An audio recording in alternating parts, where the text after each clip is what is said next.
Iiraan waxay daldashay basaaskan u shaqaynayay sirdoonka Israa'iil, laakiin qaab la yaab leh oo mucjiso ah ayaa loo soo qabtay. Waxaan kula wadaagayaa sheekadiisa oo dhammaystiran. Haddaba sidee ayay wax u dhaceen gacantana loogu soo dhigay? Fariin sir ah ayaa soo gaartay xarunta sirdoonka Mossad ee magaalada Tel Aviv saacadu markay ahayd 8:47 habeenimo, habeen Talaado ah bishii Maarso sanadkii 2019. Yael Hartman oo ah haweeney muddo 19 sano ah ka shaqeynaysay qaybta howlgallada sirdoonka Iiraan ee Mossad ayaa fariintaasi ku akhrinaysa kombiyuutarkeeda iyadoo gacanta ku haysa koobkeeda saddexaad ee qaxwo ah intii ay ku jirtay shaqada habeenkaas. Fariintu waxay ka timid basaas magaca qarsoon loo bixiyey oo la yiraahdo Cardinal, oo ahaa farsamayaqaan heer dhexe ah kana tirsanaa wasaaradda sirdoonka iyo amniga Iiraan, kaas oo muddo 4 sano ah Mossad siinayay xogo hoose oo aan muhiim ahayn. Qoraalku wuxuu ahaa mid gaaban oo deggan oo fariin caadi ah u eg: qalabkii waa la fashiliyey, xogta ayaan soo saarayaa ka hor inta aanan burburin, ayuu yiri. Yael waxay fariinta u diiwaangelisay sidii arrin caadi ah. Cardinal wuxuu ahaa nin si adag u raaca habraacyada, taxaddar badan, deggan, isla markaana aan jeclayn buunbuuninta. Haddii uu yiraahdo cillad qalab ayaan xallinayaa, Yael way ogtahay inuu si sax ah u maareyn doono. Sidaa darteed waxay dib ugu noqotay la socodka kanaalada kale ee howlgalka. Laakiin waxa aysan ogeyn ayaa ahaa in taleefanka Cardinal uusan hadda gacantiisa ku jirin. Waxa uu yaalay meel moobilada lagu sameeyo oo ku dhex taalla suuq dayactirka taleefannada oo ku yaalla waqooyiga Dahraan. Halkaasna farsamayaqaan ayaa ku dhowaa inuu arko sir aan weligiis loogu talagelin inuu ogaado. Biri Karimi oo ahaa magaca dhabta ah ee loo yaqaano Cardinal ma ahayn nin jaajuusnimada u doortay arrimo dhaqaale ama shaqadiisu ahayd. Wuxuu ahaa nin 42 jir ah oo ku takhasusay nidaamyada farsamada, muddo 15 sano ahna ka soo shaqeynayay wasaaradda sirdoonka Iiraan. Gabadhiisa jaamacad ayay dhiganaysay halka walaashiisna ay 2 sano ku qaadatay xabsiga Evin kadib mudaharaadyadii dhacay 2009. Beru ma uusan necbayn dalkiisa Iiraan, balse waxaa qalbigiisa ku reebay nacaybka iyo xanuunka waxay ahayd dhibtii iyo dulmigii loo geystay walaashiis. Taas ayaana ku abuurtay rabitaan ah inuu ka baxsado nidaamka uu muddo dheer u shaqeynayay. Sanadkii 2015 sirdoonka Mossad ayaa si qarsoodi ah ula xiriiray kadib kulan ganacsi oo ka dhacay Turkiga. Heshiiska loo soo bandhigay wuxuu ahaa mid sahlan oo aan buuq badan lahayn: inuu siiyo xogo hoose oo ku saabsan howlaha internetka iyo sirdoonka Iiraan, isagoo beddelkeedana heli doona lacago si qarsoodi ah loogu kaydiyo iyo magangelyo markii waqtiga ku habboon la gaaro. Ma ahayn xog waaweyn oo si degdeg ah u kicin karta ugaarsi basaasiin. Wuxuu bixin jiray jaantusyo urureed, dukumiintiyo la xiriira iibsi, warbixinno gudaha ah iyo xog u muuqata mid aan muhiimad weyn lahayn marka si gooni ah loo eego, balse qiimo weyn yeelata marka la isu geeyo. Muddo 4 sano ah oo qorshuhu si guul leh u shaqeynayay, Cardinal wuxuu noqday il xogeed ama sirdoon oo aad muhiim u ah, la saadaalin karo, la iskuna halayn karo, una shaqeysa si aan la ogaan karin.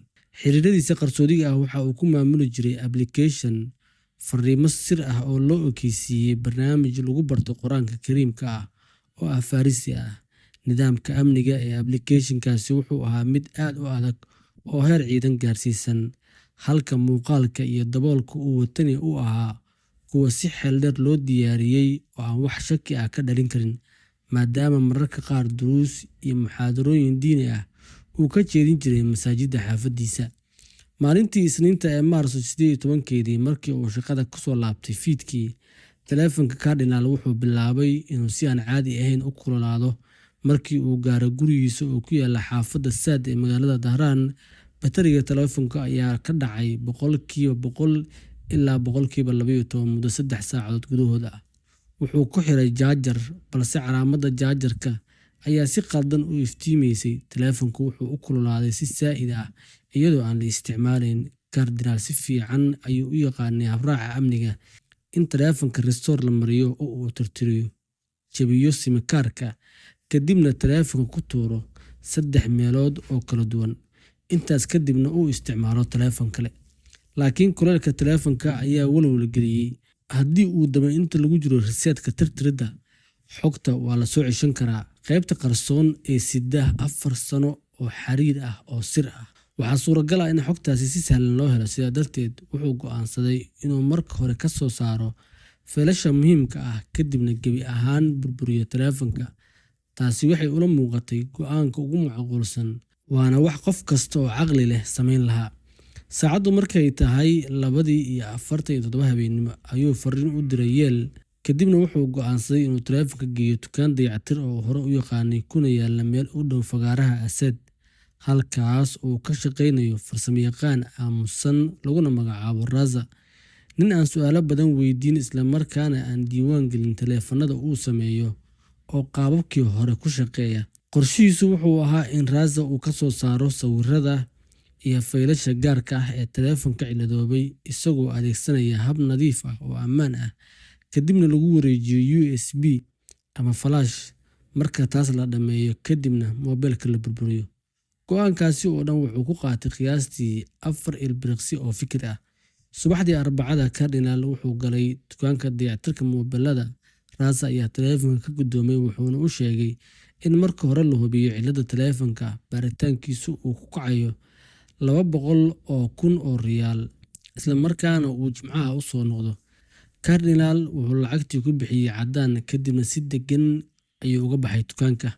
Waxa uusan Cardinal ogeyn waxay ahayd in Raza uusan ahayn farsamayaqaan dayactir oo keliya, balse uu ahaa injineer koronto oo si wanaagsan ugu tababaran, oo shaqo rasmi ah ku waayay xirfadiisii kadib jaamacadda. Raza wuxuu ahaa nin aad u taxaddar badan. Markii uu la kulmay cillad uusan fahmin, ma joojiyo baaritaanka ilaa uu xaqiiqada ka ogaado. Galabtii Arbacada, Raza wuxuu furay taleefanka si uu u baaro. Wuxuu arkay in batarigu fiican yahay oo sanad iyo bar uu shaqaynayay, mana jirin wax calaamad ah oo muujinaya inuu duqoobay. Sidoo kale, jiibka maareeya korontada wax cillad ah kama muuqan, laakiin waxa uu ogaaday in borosesorka taleefanka uu ku shaqaynayay 94% awooddiisa, xitaa haddii aan taleefanka la isticmaalayn. Taasi waxay muujinaysaa inay jirto wax qarsoon oo si weyn u cunaya awoodda taleefanka iyadoo aysan waxaasi ka muuqan applicationada caadiga ah. Raza wuxuu baaray qaybta nidaamka taleefanka. Halkaas ayuu ku arkay 2.2. Halkaas ayuu ku arkay 3.2 GB oo meel aan loo qoondeyn ah, taas oo aan caadi ahaan ku jirin nooca taleefankan. Waxa uuna si aamusnaan ah ugu fiirsaday shaashadda isaga oo kursigiisa ku fadhiya. Waxa uu dareemay in si qarsoodi ah wax looga beddelay firmware-ka taleefanka. Wax ka beddelkiisana wuxuu ahaa mid aad u xirfad badan oo aan la dareemi karin haddii uusan baarayn sababta kulaylka, isaguna xitaa ma ogaadeen. Raza isaguna wuxuu qaatay go'aan. Wuxuu si fudud uga soo saari karay sawirrada uu macaamilku codsaday isaga oo iska indhatiraya wixii uu arkay, laakiin waxa uu door biday inuu sii baaro arrinta si uu u fahmo sida taleefanka wax looga beddelay. Waxa uu is yiri waxaa laga yaabaa in wax muhiim ah ka barato. Sidaa darteed waxa uu go'aansaday inuu koobiyeeyo dhammaan xogta taleefanka kahor inta uusan bilaabin wax dayactir ah. Taasi waxay ahayd hab caadi ah oo loo adeegsado soo celinta xogta. Waxa uu taleefanka ku xiray kombiyuutarkiisa shaqada, kadibna wuxuu bilaabay in xogta oo dhan uu u koobiyeeyo qayb qayb. Hawshaasi waxay qaadanaysay ku dhowaad 6 saacadood. Inta ay socotay, waxaa shaqeeyay nidaamyo qarsoon oo ku dhex jiray application-ka quraanka. Haddii taleefanka lagu xiro kombiyuutarka oo aan la oggolayn wax ka badan 4 saacadood, application-ku waxa uu si qarsoodi ah digniin ugu diraa server ku yaalla Istanbul. Digniintaasi waxaa loogu talagalay in Mossad lagu ogeysiiyo in sirdoonka Iiraan ay gacanta ku dhigeen taleefanka si baaritaan loogu sameeyo. Waxay ahayd tallaabo amni oo kama dambays ah, laakiin application-ku ma kala saari karin xarun sirdoon iyo dukaan dayactir. Saacaddu markii ay ahayd 8:17 oo fiidnimo Arbacadii, digniintii qarsooneed waxa ay gaartay magaalada Istanbul. 5 daqiiqo kadibna waxa ay si toos ah u gaartay Tel Aviv. Shaashadda Yale ayaa si degdeg ah u iftiintay iyadoo muujinaysa aqoonsiga Cardinal iyo hal eray oo keliya: compromise. Taasina waxay ka dhignayd in howlgalkii la fashiliyay. Waxay fariinta fiirinaysay muddo 3 ilbiriqsi ah, kadibna si degdeg ah ayay taleefankeeda u qaaday si ay u wacdo madaxa qaybta, laakiin ma aysan ogeyn halka uu yaalo taleefanka Cardinal ama cidda waqtigaasi gacanta ku haysay. Fikirkii ugu horreeyay ee Yale ku soo dhaca wuxuu ahaa in si degdeg ah loo bilaabo soo saaridda ama badbaadinta Cardinal maadaama la fashiliyay. taleefankiisuna uu galay gacan cadow.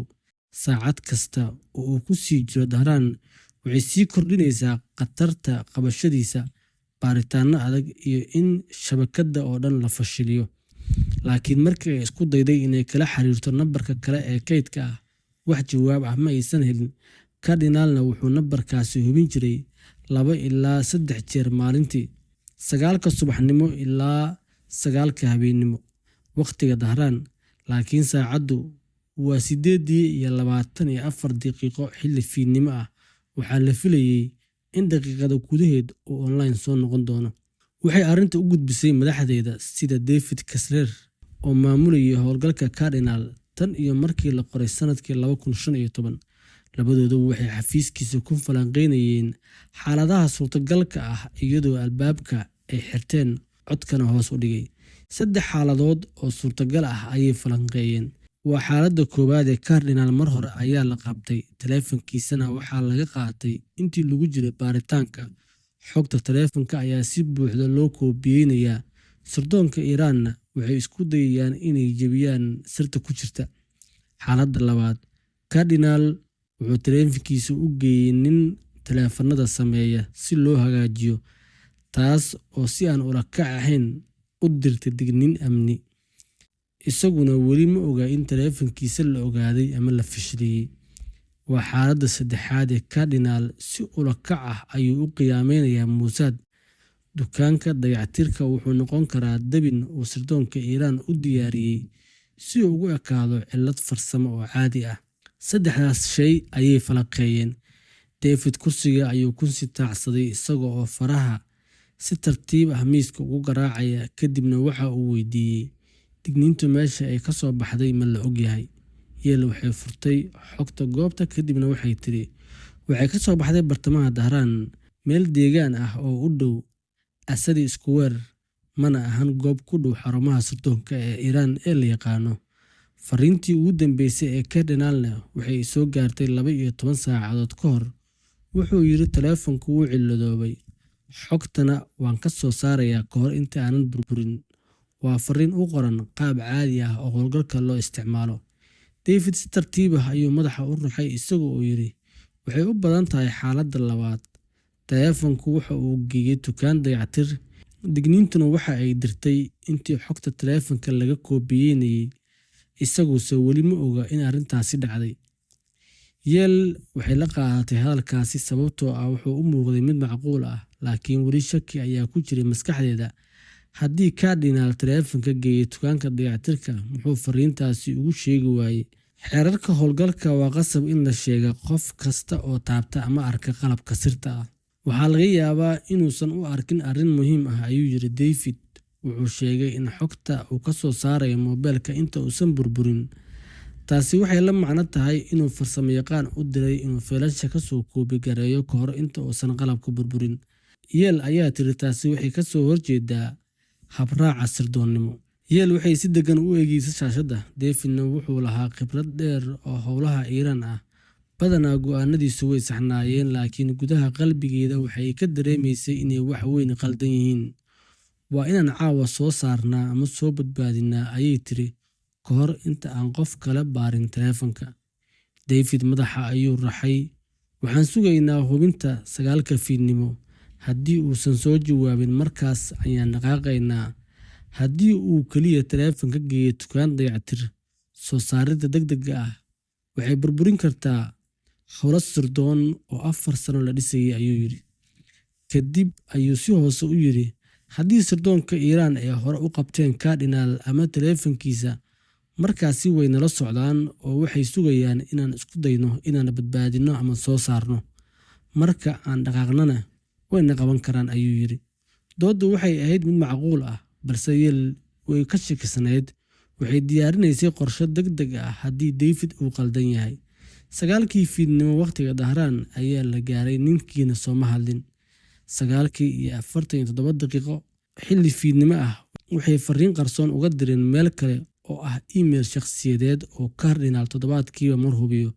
Fariintu waxay ahayd mid aan faahfaahin lahayn, waxayna u qornayd sidan: arrin degdeg ah oo qoyska ah ayaa jirta ee guriga si degdeg ah ula xiriir, ayaa loo qoray. Cardinal wuxuu soo jawaabay 11:30 fiidnimo isaga oo wareersan, wuxuuna sheegay inuu guriga joogo fiidkii oo dhan isla markaana uusan arkin wax dhibaato ah. Yale si degdeg ah ayay ugu qortay, halkee ayuu hadda yaalaa taleefankaada weyn? Waxa uu ku yidhi, meel taleefanada lagu dayactiray ayuu yaalaa, oo Jimcaha ayaan ka soo qaadanayaa, dhibaatana ma jirto. David ayaa si hoose u yidhi, ma oga in taleefankiisu diray digniinta, laakiin taleefanku meel aan ammaan ahayn ayuu yaalay 30 saacadood, ayay tiri Yale. Qof aqoon farsamo leh wuu ogaan karaa qaybta qarsoon. David ayaa ku yidhi, taasi waa suuragal, laakiin macnaheedu ma ahan inuu helay. Farsamayaqaanadu badanaa waxay raadiyaan cillad ee ma raadiyaan software la qariyay, xitaa haddii ay arkaan qaybta qarsoon. Yale waxay dareemaysay in howlgalku khatar galay, balse David wuxuu rumaysnaa in weli la sugi karo maadaama digniinta laga yaabo inay been tahay.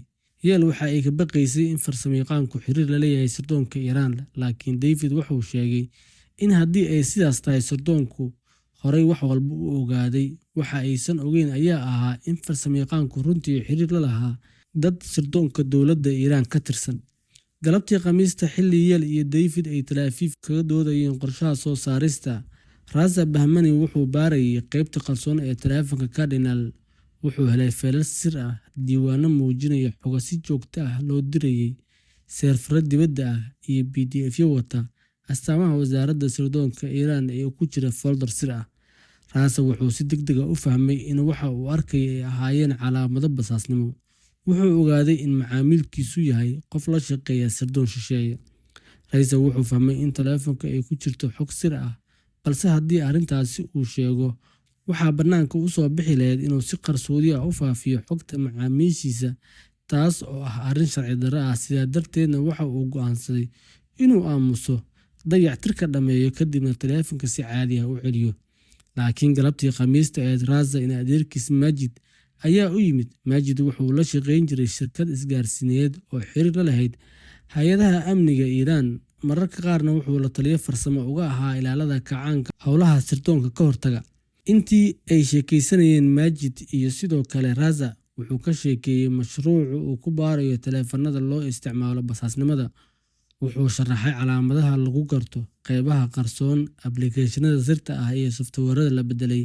Wax walba oo uu sheegay waxa ay si sax ah uga ekaayeen wixii Raza ka helay taleefanka Cardinal. Raza muddo dheer ayuu fikirayay kadib markii Majid baxay. 4:15 galabnimo ayuu dib u wacay in adeerkiis isaga oo yidhi, waxaan rabaa inaan wax ku tuso. Dhanka kale, Yale iyo David oo ku sugan Tel Aviv waxa ay weli aaminsanaayeen in dhibaatadu tahay cillad la xakameyn karo. Waxa ay qorsheynayeen sidii Cardinal si ammaan ah ugu soo qaadan lahaa taleefanka maalinta Jimcaha. Yale iyo David ma aysan ogeyn in howlgalka uu saacado kahor ku fashilmay gudaha dukaanka dayactirka, kadib wada sheekaysi dhex maray 2 nin oo ilmo adeero ah. Subaxii Jimcaha ahaa ayaa la soo gaaray. Yale ilaa iyo habeenkii indho isuma geyn. Waxay ka walwalsanayd in farsamayaqaanku ogaaday qaybta qarsoon ee taleefanka sirdoonka Iran, laga yaabo inay xogta gaartay. David wuxuu sheegay inay jiri karto xaalad dhexe, farsamayaqaanku inuu arkay waxaan caadi ahayn, balse uusan fahmin inuu yahay howlgal basaasnimo. Wuxuu ku dooday in farsamayaqaano badan aysan lahayn aqoonta sirdoonka si ay u fahmaan framework la beddelay. Yale se weli waxay ka shakisnayd in arrintu ka khatar badan tahay sida David uu arkay. David markiiba ma jawaabin. Wuxuu sheegay in haddii sirdoonka Iran ay taleefanka mar hore baareen, Cardinal mar hore la ogaaday, soo badbaadintiisuna aysan waxba tari doonin. Laakiin dhibka ugu weyn wuxuu ahaa taleefanka laftiisa, sababtoo ah wuxuu watay xog muhiim ah oo ku saabsan nidaamyada xiriirka Mossad iyo seerfarrada ay u isticmaalaan arrimaha sirdoonka. Sidaa darteed, Cardinal waa inuu taleefanka maanta dib u soo qaataa. Yale markaas ayay fahantay in taleefanka iyo ninka uu taleefanku muhiimsan yahay marka xaaladdaas la taagan yahay. Waxaa la isku raacay haddii la badbaadin karo Cardinal in la badbaadiyo isaga iyo taleefankaba. Koox gurmad ah ayay ku diyaariyeen xadka Turkiga. Haddii Cardinal calaamad khatar ah soo diro, si degdeg ah ayay rabeen inay ugu dhaqaaqaan 90 daqiiqo gudahood. Yale waxay sheegtay 90 daqiiqo inay tahay waqti dheer. Waa waxa ugu fiican ee aan awoodno, ayuu ku yidhi David. 9:30 subaxnimo, waxay Cardinal u direen tilmaamo adag. Waxay ku amreen inuu dukaanka tago xilliga ugu mashquulka badan, lacag caddaan ahna uu isticmaalo, taksi raaco, isla markaana si taxaddar leh oo u fiiriyo wax kasta oo shaki leh. Haddii uu wax qaldan dareemo, waxaa lagu amray inuu isla markiiba ka soo baxo. 9:47 subaxnimo, Cardinal wuxuu ku soo jawaabay, "Waan fahmay, waana samayn doonaa sida aad i farteen." 5 saac ee xigtay, Yale waxay la socotay dhammaan kanaalada xiriirada iyo xogta sirdoon ee ka imaanaya Tehran, iyadoo raadinaysa calaamad muujinaysa in sirdoonka Iiraan ay diyaarinayaan howlgal qabasho agagaarka Asad Square. Waxba ma aysan helin. Magaaladuna waxay u shaqaynaysay sidii caadiga ahayd. 2:30 duhurnimo, David ayaa ku soo laabtay xarunta. Wuxuu yidhi, "Haddii sirdoonka Iiraan taleefanka ay hayaan, waxaan arki lahayn dhaqdhaqaaq amni iyo ilaalada kacaanka iyo booliska oo dad xirxiraya. Laakiin wax calaamad ah ma jiraan. Waxayna u muuqataa in jawigu caadi yahay." Yale way aqbashay, laakiin waxay dareemaysay in wax weyn weli qaldan yihiin. David ayaa sheegay in dhismaha uu u diray basaasiin kale si jawiga ay u soo qiimeeyaan. Wuxuu yidhi, "Si toos ah ayaan ula soconaa goobta Cardinal, waanan ogaan doonaa marka uu soo galay iyo markii uu baxo. Sidoo kale waxaan la socdaa," ayuu yidhi, "dhaqdhaqaaq kasta oo Cardinal sameeyo oo moobilkiisa ayaan halkan kala socdaa." 9:22 galabnimo waqtiga Tehran, calaamadda goobta Cardinal ayaa dhaqaaqday. Waxa uuna saarnaa taksi ku sii jeeda Asad Square, waxaana la filayay inuu gaaro 3:28 galabnimo. Yale way daawanaysa dhaqdhaqaaqa asoo dhex maraya waddooyinka Tehran. David wuxuu taagnaa gadaasheeda isagoo aamusan. 2 falaqeeye oo kale ayaa ku soo biiray. Howlgalku hadda waxa uu noqday howl waqtiga dhabta ah lagu maamulayo. 3:28 galabnimo, GPS-ka wuu istaagay, Cardinalna wuu yimid. Shaashadda Yale waxay muujinaysay inuu taagan yahay bannaanka dukaanka dayactirka, isagoo sugaya oo la soconaya deegaanka sida habraacyadu farayeen. 2 daqiiqo kadib, calaamadii ayaa dhaqaaqday. Wuu galay, ayay Yale u tiri si hoose. David wuxuu yidhi, "Haddii uusan 7 daqiiqo gudahood ku soo bixin, dhibaato ayaa jirta. Sidaas ayaanan u qaadanaynaa." Qolkii oo dhan wuu aamusay, iyada oo qof walba shaashadda uu eegayo. Markii ay 6 daqiiqo gaartay, falanqeeye ayaa sheegay inuu arkayay xiriiro raadiye oo kordhay oo ka imaanaya frequency ay isticmaalayaan ilaalada kacaanka, taas oo muujinaysa in ciidanka ilaalada kacaanka ay dhooban yihiin halka uu ninkan taleefanka ka soo qaadanaya. David wuxuu weydiiyey goobta, waxaana loo sheegay inay ka imaanayaan bartamaha Tehran. Markii 7 daqiiqo la gaaray, calaamadii goobta ayaa dhaqaaqday. Cardinalna waa uu ka soo baxay dukaanka. Qof walba neef ayaa ka soo go'day. Waxayna dareemeen in si nabad ah uu Cardinal uga soo baxay goobta. 3:41 galabnimo, Cardinal wuxuu diray fariin, "Qalabkii waa la soo celiyey, waana nabad qabaa," ayuu yidhi. Waxay dareemeen in Cardinal badbaaday, xogtiina badbaaday, oo hadda wax walba ay saxan yihiin. Yale 3 jeer ayay akhrisay fariinta. Wax walba waxay u muuqdeen sax. Soo qaadashadu waxay ahayd caadi. Cardinalna wuxuu raacay habraacyadii. Dukaankana jawi laga shakin kara kama uusan jirin. Kiiskan inuu guuleystay ayaa loo diiwaan geliyey, waxaana loo gudbay howlgallada kale. Waxa aysan ogeyn ayaa ahaa in Cardinal uu ka soo baxay dukaanka iyadoo 3 nin ay 2 goobood oo kala duwan ka daawanayeen. Ciidanka ilaalada kacaanka Iiraan, kadib markii ay heleen warbixinta Majid habeenkii Khamiista, waxay gaareen go'aan ah in la dabagalo Cardinal, inaan la qaban basaaskan qalabkiisa, laakiin in la dabagalo cid walba oo la kulmana sawir laga qaado, iyagana dabagal lagu sameeyo ayaa la go'aamiyey. Cardinal wuxuu aaday dhinaca astaanka baska isagoo aan ogeyn in taleefankiisa la hagaajiyey dartiis ay hadda si qarsoodi ah ula socdaan sirdoonka ilaalada kacaanka ee Iiraan. Dhanka Tel Aviv, David wuxuu xiray faylkii howlgalka isagoo uu arkayay in dhibkii laga gudbay. Yale weli qalbigeeda waxaa ku jiray walwal, inkasta oo aysan haysan wax caddayn ah oo muujinaya in howlgalku uu fashilmay. 6 fiidnimo ayay ka baxday shaqada oo gurigeeda tagtay. La socodku wuxuu ahaa mid nidaamsan oo aan la dareemi karin. Ciidanka ilaalada kacaanka si degdeg ah uma aysan qaban Cardinal. Waxay ka daawanayeen sheeda habdhaqankiisa, xiriiradiisa iyo raadkiisa dhijitaalka ah. 4 sano ee howlgalka ahaa ayay dib ugu noqdeen oo baaris dheer ayaa lagu wadaa, isna ma oga. Waxay go'aansadeen in la socodka dheer ee qarsoon uu uga faa'iido badan yahay qabashada degdegga ah. 11 maalmood Cardinal si caadi ah ayuu u shaqaynayay. Wuxuu aadayay wasaaradda salaada Jimcaha, wuxuuna u dirayay Yale warbixino joogto ah isagoo adeegsanaya taleefankii loo soo celiyay xogo sir ah, warar gudaha ah iyo dukumeentiyo ku saabsan heshiisyo iyo qalab la iibiyay ayuu gudbinayay. Wax walba waxay u muuqdeen kuwo shaqaynayay. 2 Abriil, fashilku wuxuu noqday mid muuqda. Cardinal wuxuu diray fariin degdeg ah. Wuxuu yidhi waxaa suuragal ah in la idaba socdo. Hal gaari ayaan arkay isagoo idaba galaya 3 maalmood ee la soo dhaafay. Maqaaxidii aan shaaha ka cabi jiray ayaan saaka iyo shalay ku arkay nin. Waxaan u baahanahay qorshe aan ku baxsado. Yale isla markiiba waxay bilowday qorshaha baxsashada degdega ah, balse waxay ahayd goor dambe sababtoo ah howlgalku wuxuu fashilmay 14 maalin ka hor. Ciidanka ilaalada kacaanka waxay mar hore aqoonsadeen nidaamka xiriirka kaydka ah ee Cardinal. Waxay mar hore raaceen sirfaradiisa waxayna ogaadeen in 2 basaas oo kale ay wadaagaan injineer isgaarsiineed oo ku sugan Isfahan iyo isku duwo ama agaasimaha saadka oo isna jooga Shiraz. Waxay sugayeen oo kaliya inay arkaan sida Mossad uga jawaabto codsiga soo saarista. Isku daydii soo saarista waa uu dhacay 8 Abriil. Cardinal waxay ahayd inuu raaco bas u socda Tibris kadibna gaari gaar loo leeyahay kaga gudba xadka Turkiga isagoo maraya waddo buuraley ah oo ay isticmaalaan tahriibayaasha Kurdiyiinta. Mossad waxay waddadaasi si guul leh u isticmaashay 6 jeer 3 sano ee la soo dhaafay. Cardinal si uma yeelan inuu ka baxsado Iiraan. Ciidamada ilaalada kacaanka waxay ka qabteen meel 40 kiilomitir u jirta Dahraan isaga iyo darawalkii u qaadi lahaa xadka. Darawalku ma uusan ahayn mid u shaqeeya Mossad, balse wuxuu ahaa fududeeye Iiraan u dhashay oo ka qayb qaatay 3 soo saaris ee hore. Qabashadiisu waxay gubtay waddadii waqooyiga ee Mossad basaasiinta marin jirtay. 2 maalmood kadib, ciidamada ilaalada kacaanka waxay qabteen injineerkii isgaarsiinta ee Isfahan ku sugnaa. Wuxuu Cardinal sii jiray faahfaahin farsamo oo ku saabsan nidaamyada xiriirka ciidamada Iiraan, xog uu ka heli jiray shaqadiisa qandaraasla difaac.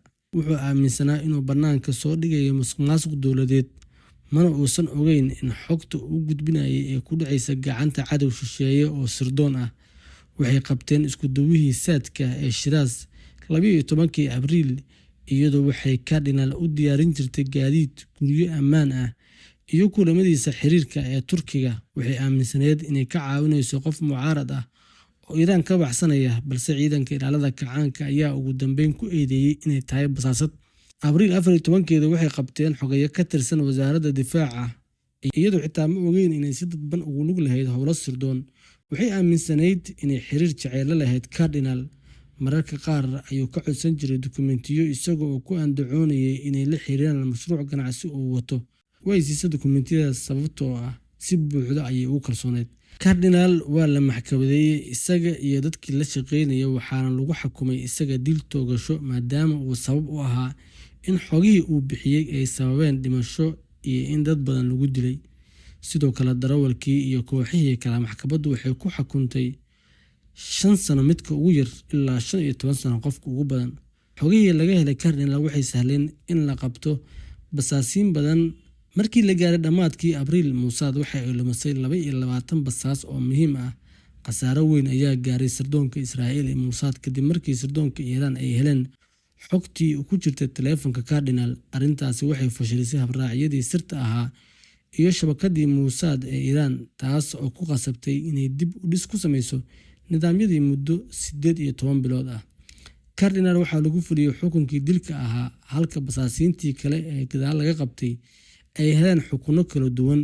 Darawalkii isku dayay inuu fogeeyo Cardinalna waxaa la sheegay in 2021 uu ku geeriyooday gudaha xabsiga.